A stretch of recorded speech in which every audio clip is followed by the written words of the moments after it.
Chers Pessiacois, chères Pessiacoises, chers amis, c'est par le truchement de cette vidéo que nous avons décidé avec le conseil municipal de pouvoir dialoguer avec vous et de vous transmettre ces vœux 2021. L'année 2020 a été une année difficile. Il a fallu gérer le stress, l'émotion. Cette pandémie de Covid-19 nous a lourdement affectés. Chacun, nous avons eu dans nos familles des gens touchés, des gens qui ont souffert de cette maladie, mais nous avons su, à tout moment, au niveau de la commune, répondre à toutes les problématiques qui se posaient. Nous avions donc décidé de maintenir des distances sociales, c'était primordial. À l'époque, nous ne savions pas encore que le masque était une obligation. Il est bien évident que par la suite, nous avons tout mis en œuvre pour faire des groupements d'achat. Et à ce titre, je tenais à remercier la région Île-de-France qui a su être à nos côtés et c'est ce qui nous a permis d'avoir toujours cet esprit rassuré et tranquille pour gérer cette situation. Le département, bien évidemment, est intervenu.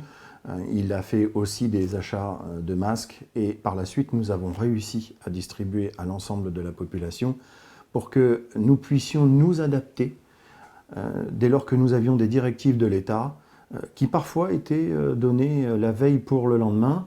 Ça n'a pas toujours été facile, mais à chaque fois, l'adaptation était de mise et l'ensemble de l'équipe municipale a toujours été à mes côtés pour tout mettre en œuvre et faire en sorte que vous soyez le moins possible dérangés dans votre vie de tous les jours. Le confinement a été long, cela a été difficile moralement, psychologiquement. Beaucoup de gens ont été en difficulté, mais nous étions là pour les recevoir par téléphone, parfois à la mairie, quand ils étaient vraiment dans des situations très délicates. Nous avions pris les mesures sanitaires pour faire en sorte qu'une personne, quelle qu'elle soit, quel âge qu'elle ait, puisse être prise en charge par la collectivité. L'année 2020, ce fut une année où, malgré tout, nous avons travaillé, nous avons fait tout ce qui était en notre pouvoir pour que l'administratif, au niveau communal, ne s'arrête jamais. Des roulements ont été effectués avec le personnel, nous avons réussi à lancer nos appels d'offres, nous avons réussi à convoquer les personnels de sorte à ce que nous puissions avoir des éléments corrects pour que, enfin, nous puissions lancer notre projet phare sur l'année 2021, qui est la cantine. Là aussi, la région et le département ont toujours été à nos côtés. Valérie Pécresse est intervenue personnellement sur ce dossier. Chacun, dans ses équipes, ont su mettre toute l'attention qui était nécessaire à ce projet. La cantine, c'est un point très important pour la commune. On va pouvoir mettre une cantine qui va recevoir l'ensemble des élèves et de Pessy et de Vaudois. Nous allons pouvoir faire une cuisine de qualité avec des produits locaux, un cuisinier sur place et ainsi nous allons pouvoir enfin donner du goût au repas et permettre aux enfants de découvrir ce qu'est la cuisine, ce qu'est le goût et revenir peut-être à des solutions que nous avions il y a 30 ou 40 ans au niveau gustatif. Donc la ferme du Breuillet a su produire des légumes du terroir, des légumes de saison qui permettent à l'ensemble de nos concitoyens de venir découvrir des vraies carottes, des vrais choux, des vraies endives. Ainsi, nous pourrons toujours avoir des légumes, des produits du terroir, des produits locaux. Et nous nous sommes aperçus que même en période de confinement, il était plus aisé de venir au centre de Pessy pour pouvoir faire ses achats et ainsi continuer une vie quasiment normale, même en période de couvre-feu. C'est donc bien une politique globale de terroir que nous souhaitons mettre en œuvre. C'est avec l'ensemble des partenaires que nous continuerons à la mettre en place. Nous avons énormément d'avis positifs sur les différents sujets que nous aborderons sur 2021, sur les différents projets. Il est impératif que tout l'ensemble de cette politique se mette en place le plus rapidement possible.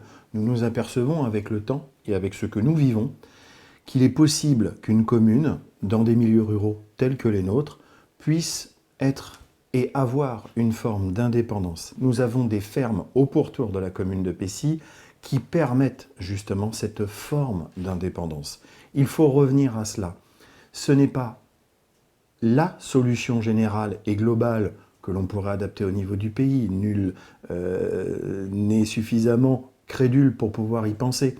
Mais ce sont des solutions que nous pouvons adapter dans les milieux ruraux. Concernant la politique générale, nous sommes très vigilants à ne pas tomber dans un excès de critique vis-à-vis des différentes administrations, qu'elles soient gouvernementales, régionales ou départementales.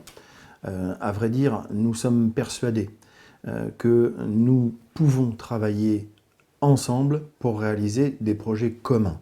La région et le département sont vraiment les piliers de cette politique. Ils nous permettent de réaliser des projets ambitieux, des projets d'intérêt généraux. Et c'est cela qu'il faut continuer à faire. Les lois NOTRe et MAPTAN sont des lois qui, à mon sens, sont des lois scélérates et qui permettent à des politiques de créer des baronnies au sein de notre pays et de faire en sorte d'enlever le pouvoir aux maires de décision, d'amoindrir les effets de leur politique territoriale. Et c'est une politique que je ne saurais accepter dans les temps qui viennent. J'espère vivement que tout le monde, dans toutes les administrations, dans ses postes, dans ses grades, saura prendre les disponibilités qui sont les leurs pour pouvoir changer ces lois qui, de toute façon, nous emmèneront à des problématiques incommensurables. À l'heure actuelle, le gouvernement s'en est bien aperçu. Lorsqu'il y a eu les problèmes de pandémie, qui a-t-on été chercher? Les maires. Lorsqu'il y a eu des problèmes de distribution pour tel ou tel objet, masque, test, aujourd'hui vaccin, qui va-t-on chercher? Les maires. Bien évidemment, les maires sont des personnes qui ne voient que l'intérêt général et surtout dans nos milieux ruraux. La politique, les politiciens ne sont pas une priorité pour nous. Nous sommes à portée de baffe, comme diraient certains, et il est bien évident que lorsque nous sortons de la mairie, si nous avons fait des choses qui ne sont pas correctes, si nous n'avons pas respecté l'ensemble de nos concitoyens, alors on saura très vite nous reprendre et très vite nous dire ce qui va et ce qui ne va pas. Nous ne pouvons nous permettre d'être sans arrêt à l'attention de tel ou tel, en fonction de telle ou telle obédience, de tel ou tel parti politique. L'intérêt général, c'est au-dessus de tout cela. Donc il est important qu'à Pécy, nous puissions avoir notre forme d'indépendance et que nous puissions travailler avec des gens qui ne sont pas sectaires. J'apprécie énormément le travail de la région parce que quand ils nous aident, à aucun moment, ils ne sous-entendent qu'éventuellement, ils pourraient ne pas nous aider parce que nous aurions soit une idéologie, soit des idées différentes des leurs. Il en va de même pour le département. Pour la communauté de communes, comme vous le savez, je n'apprécie guère cette institution. Je n'aime pas les lois qui la régissent et j'estime que les vraies valeurs qui étaient celles des communautés de communes avant la loi NOTRe et avant la loi MAPTAM, en réalité n'existent plus. Je ne suis pas persuadé que les gens qui aujourd'hui nous dirigent savent à quel point l'ensemble de nos concitoyens sont agacés et énervés par ce millefeuille administratif qui ne sert bien souvent qu'à nous fournir des parkings lors des pandémies. Il est important que chacun comprenne que dans une communauté de communes, les maires s'élisent entre eux. À aucun moment, il y a l'intervention finalement du citoyen. Lorsque l'on fait une politique globale pour un territoire de 20 communes, il est bien évident qu'il faut demander, et c'est impératif, l'avis de nos concitoyens. Or là, l'élection consiste en quoi?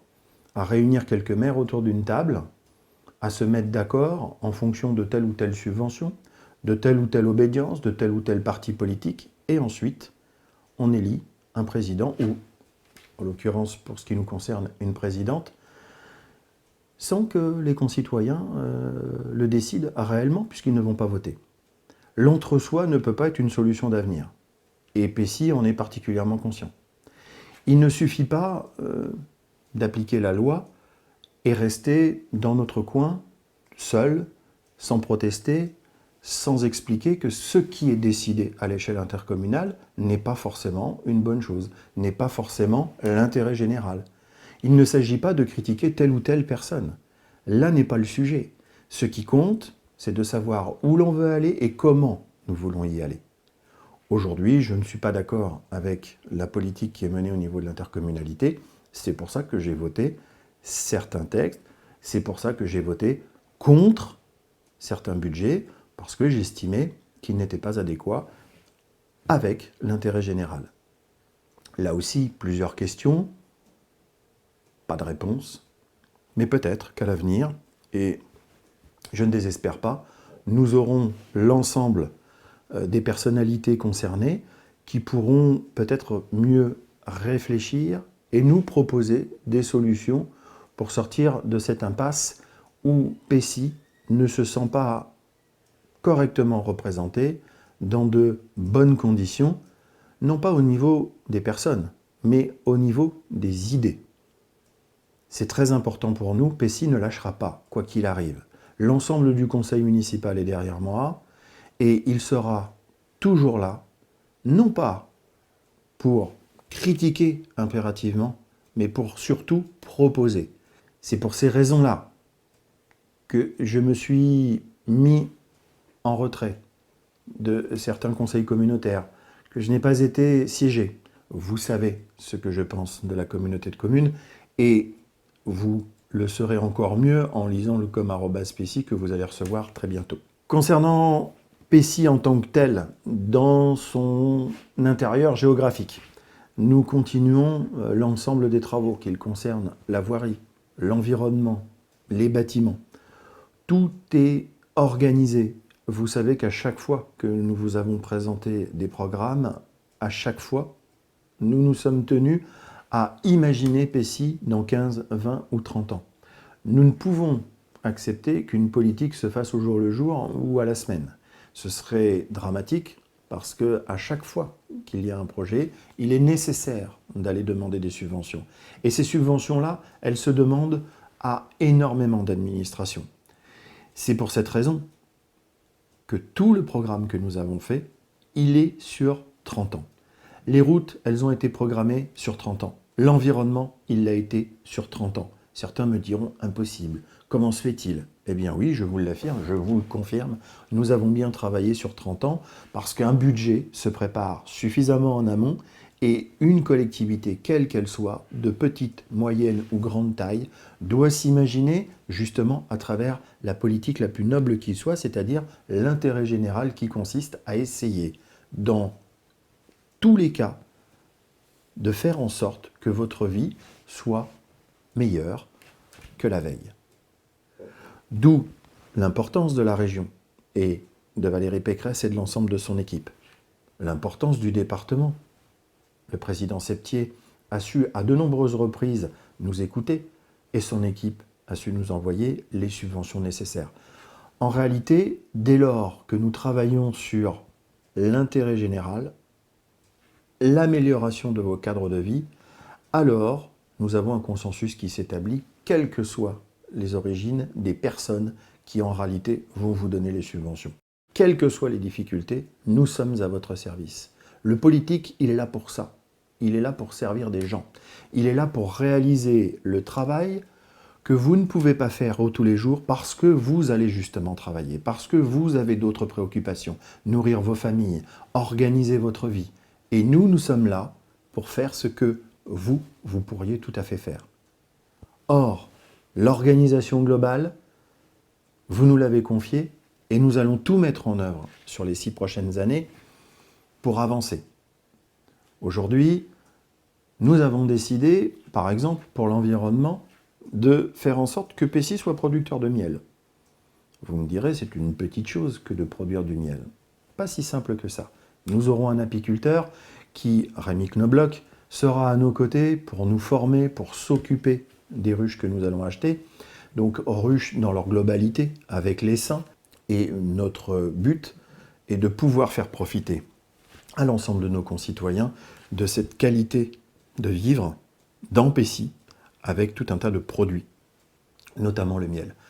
Toutes les plantations que nous réalisons sur l'ensemble du territoire, ce sont des plantations mellifères. À chaque fois, nous regardons l'essence, nous regardons l'étude des terrains pour savoir si tel ou tel va pouvoir bien prospérer dans les terres dans lesquelles nous allons les planter. Tout cela est calculé, tout cela est bien organisé, et à chaque fois que nous dépensons 1 centime d'euro pour la commune, nous veillons à ce qu'il n'y ait pas un résultat différent de celui que nous voulons avoir. Nous devons être extrêmement vigilants. Le denier public vaut plus que le denier privé, parce que c'est de l'argent dont on vous a privé. C'est de l'argent que nous avons la charge d'utiliser pour vous à bon escient. Nous ne pouvons nous permettre de distribuer à droite et à gauche sans aucune et sans aucun contrôle et sans aucune volonté de vouloir bien faire. Il est important que l'ensemble des deniers publics utilisés puissent profiter à l'ensemble des personnes du territoire de la commune de Pécy. Il est évident, concernant notre château d'eau, que l'eau produite est l'une des meilleures eaux de Seine-et-Marne. Nous avons décidé de continuer les travaux que nous avons mis en œuvre déjà depuis 6 ans. Nous allons faire en sorte de passer de 60% de changement de canalisation à 70 ou 80%. Ainsi, à la fin du mandat, si nous atteignons ces objectifs, nous serons beaucoup plus sereins sur la production de notre eau, car nous aurons des canalisations qui seront quasiment neuves et sur toute la commune. C'était le but recherché dès que nous avons été mis en place. Nous ne pouvions accepter d'être dépendants de tel ou tel syndicat. Nous avons réussi à gérer le problème avec la présidence de la République, avec Isabelle Crapard, la présidente du syndicat, anciennement du syndicat du Provinois, ce qui nous a permis de rester indépendants, de continuer à vous fournir de l'eau, mais pour autant, nous signerons à l'avenir des conventions qui feront que Pécy organisera les travaux pour se brancher sur la canalisation générale du syndicat, mais uniquement dans un but de précaution. Au cas où notre puisard viendrait à être fermé, nous sommes toujours en très bonne relation avec Isabelle Crapard, la présidente, et nous pourrons ainsi régler le problème de la distribution de l'eau pour les 30 ou 40 ans qui viennent pour Pécy. Voilà, je pense avoir fait le tour exhaustif de l'ensemble des projets de la commune. Nous allons continuer à travailler, nous allons continuer à essayer de vous servir au mieux. Je souhaite vraiment que cette année 2021 soit une année qui vous apporte santé, bonheur et prospérité. Et qu'enfin, tous vos vœux soient exaucés. Vraiment, une très bonne année 2021.